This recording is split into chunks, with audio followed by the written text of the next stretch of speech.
ఆయన మాట్లాడుతున్నటువంటి విషయాలు. ఎన్నాళ్ళ వరకు ఈ ప్రజలు నన్ను ఆక్షేపం చేయదు.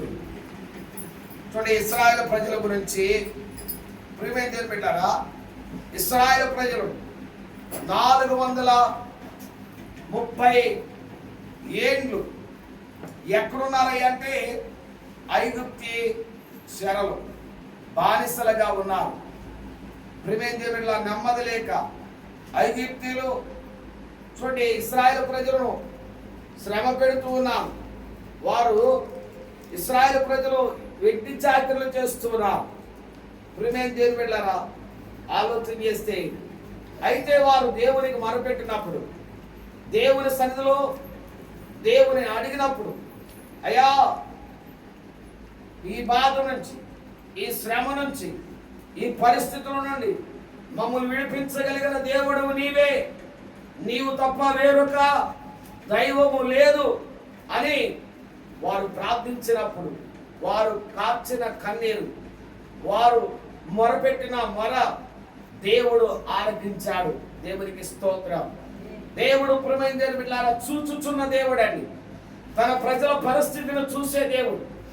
చూడండి, చాలా మంది అనుకుంటారు మమ్మల్ని ఎవరు చూస్తున్నారు, మా స్థితి ఎవరికి తెలుసు, మా బాధ ఎవరికి తెలుసు, మా కష్టాలు ఎవరికి తెలుసు, మా నిందలు ఎవరికి తెలుసు, మేము అవమాన పాలైపోయాం, ఆ పరిస్థితి ఎవరికి తెలుసు, మేము శోధించబడుతున్నాం ఎవరికి తెలుసు, మాకు వచ్చిన పరిస్థితులు ఎదుటి వారికి కూడా రావు, కానీ అది ఎవరికి తెలుసు అనుకుంటారు.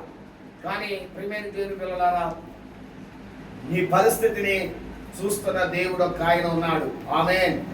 ఆయనే నజరేయుడైన యేసు. ఆమేన్. హల్లెలూయా. ఆయన నిన్ను చూస్తున్నాడు. చూడండి, నీ పరిస్థితి నుండి విడిపించాలని, నీ బంధకాల నుంచి విడిపించాలని, నీ సమస్యల నుంచి విడిపించాలని, నువ్వున్న కట్ల నుంచి పిల్లరా కట్లు తెప్పి నిన్ను సురక్షితముగా క్షేమకరంగా ఆయన చూడండి అనుకున్న రీతిగా పిల్లరా నడిపించడానికే దేవుడు మరి ఆయన పిల్లరా మరి గొప్ప కార్యాలు మన పట్ల చేయడానికి ఆసన్నుడై ఉన్నాడు, సిద్ధముగా ఉన్నాడు. దేవునికి స్తోత్రం.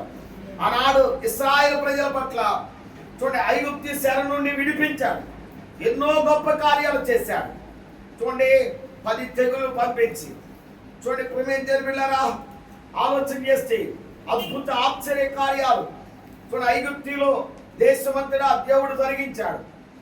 ఆలోచన చేస్తే ఇశ్రాయేలు ప్రజలను విడిపించి చూడండి వారు అరణ్యంలో ప్రయాణం పెడుతుండగా ప్రియమైన బిడ్డలారా వారికి చూడండి ముందు కనబడుతుంది ఏమిటంటే ఎర్ర సముద్రం.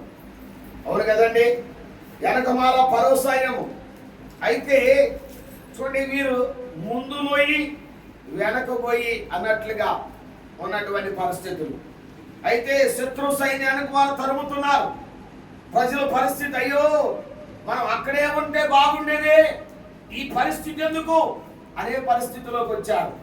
అయితే మోషే వైపు చూస్తున్నారు, అటు ఫరో సైన్యం వైపు చూస్తున్నారు, ఇటు ఎర్ర సముద్రం వైపు చూస్తున్నారు. మోషే ఎందుకు తీసుకొచ్చావయ్యా అన్నట్లుగా పిల్లలు వారు చూస్తున్నారు. అయితే దేవుడు ఒక మాట చెప్పాడు. మోషే మొరపెడుతున్నప్పుడు, మోషే నీ చేతిలో ఉన్న కర్రను ఆ సముద్రం వైపు చూపించు.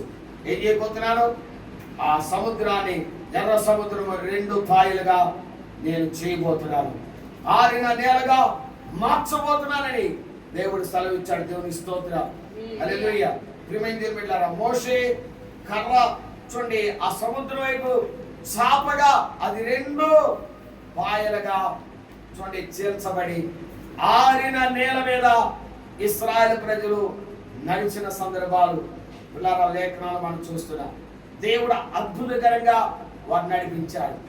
చూడండి ప్రియమైన దేవుని బిడ్డలారా నడిపించడే కాదు, చూడండి వారిని పోషిస్తూ దేవుడు అద్భుతకరంగా చూడండి గొప్ప కార్యాలు చేస్తూ వచ్చారు.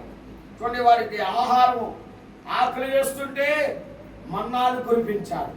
చూడండి లేఖనాలు మనం చూస్తే ప్రియమైన దేవుని బిడ్డలారా అనుదినము నిత్యము వారు పోషిస్తూ వచ్చాడు.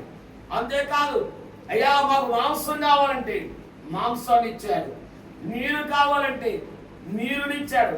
అనగా దాహాన్ని తీర్చాడు, గొప్ప కార్యాలు చేస్తున్న దేవుడు. చూడండి, ఇవన్నీ చూస్తున్నప్పటికీ, పిల్లరా వాటిని పొందుకున్నప్పటికీ, చూడండి వాటిని అనుభవిస్తున్నప్పటికీ, దేవుని కార్యాలు చూస్తున్నప్పటికీ ప్రజలు ఎలా ఉన్నారు అంటే, ఎలా ఉన్నారంట చెప్పండి, నమ్మక ఉన్నారు. ఎలా ఉన్నారండి? ఇంత అద్భుతాలు చూసినప్పటికీ నడిపించిన దేవుని, నడిపించిన నాయకుని ప్రేమించిన వీళ్ళరా ఆలోచన చేస్తే చూడండి, వాక్యమును జ్ఞాపకం చేస్తున్నాడు. ఇక్కడ చూస్తే ఎన్నాళ్ళ వరకు మీరు ఈ ప్రజలు నన్ను అలక్ష్యం చేయుదురు, ఎన్నాళ్ళ వరకు నేను వారి మధ్యన చూడండి చేసిన సూచక్రియలన్నిటినీ చూసి నన్ను నమ్మక యుందురు. ఎంతకాలం? ఎన్నాళ్ళ వరకు? ఎన్నాళ్ళ వరకు? అసలు ఎంతకాలం? ఎన్నాళ్ళ వరకు నేను వారి మధ్యన చేసిన సూచనలు, ఎన్నో కార్యాలు చేశానే, మేలులు చేశానే, అద్భుతాలు చేశానే, వారు నడిపించానే. ఎన్నాళ్ళ వరకు వీళ్ళు ఈ ప్రజలు చూడండి, ఆనాడు ప్రజలు, ఇశ్రాయేలు ప్రజలు దేవుడు చేసిన సూచక్రియలను, మహత్కార్యాలు, అద్భుత కార్యాలు చూడండి, వారు పొందిన మేలును ప్రేమించిన బిడ్డలారా వారు చూసి కూడా అనుభవించి కూడా చూడండి దేవుని నమ్మకం ఉన్నారు. అందుకనే దేవుడు ఒక నిర్ణయం తీసుకున్నాడు. ఏమిటో తెలుసండి? ఏమిటయ్యా అంటే చూడండి 12 వచనం అంటాడు, నేను వారికి స్వాస్థ్యమునియక తెగులు చేత వారిని హతము చేసి ఈ జనము కంటే మహాబలము గల గొప్ప జనమును నీ వలన పుట్టించదని చాలండి. ప్రియమైన దేవుని బిడ్డలారా చూడండి, దేవుడు అంటున్నాడు, ఈ ప్రజలు నన్ను నమ్మకం ఉన్నారు కాబట్టి ఒక తెగులు వారి మధ్యకు పంపించి వారిని ఏం చేస్తానంటున్నాడు? అర్థం చేస్తాను. ఈ ప్రజలు ఇంకెంతకాలం నా గౌరవాన్ని అవమానంగా మార్చెదరు? అందుకని బైబిల్ అంటాడు, కీర్తనల గ్రంథం 4వ సంకీర్తన 3వ చరణం మనం చూస్తే అక్కడ యెహోవా 4వ అధ్యాయం 3వ వచనం,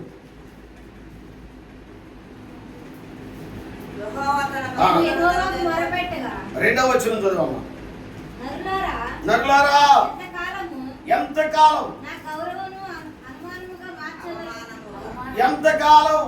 నా గౌరవమును అవమానముగా మార్చెదరు? ఎంతకాలం వ్యర్థమైన దానిని ప్రేమించెదరు? ఎంతకాలం అబద్ధమైన వాటిని వేదికలు? చూడండి, దేవుడు ఏమంటున్నాడు? నరులారా ఎంతకాలం నా గౌరవాన్ని, దేవుని గౌరవాన్ని, దైవజనుడుకున్న గౌరవాన్ని పిల్లరా అవమానకరంగా మారుస్తారు, అవమానపరుస్తారు. ఎంతకాలం వ్యర్థమైన వాటిని మీరు ప్రేమిస్తారు, వ్యర్థమైన వాటిని వెతుకుతారు, అబద్ధమైన వాటిని వెతుకుతారు? ఎంతకాలం? ఎన్నాళ్ళ వరకు? ప్రశ్నిస్తున్నాడు. చూడండి, ఈనాడు కూడా చాలా మంది అలాగే ఉంటున్నారు.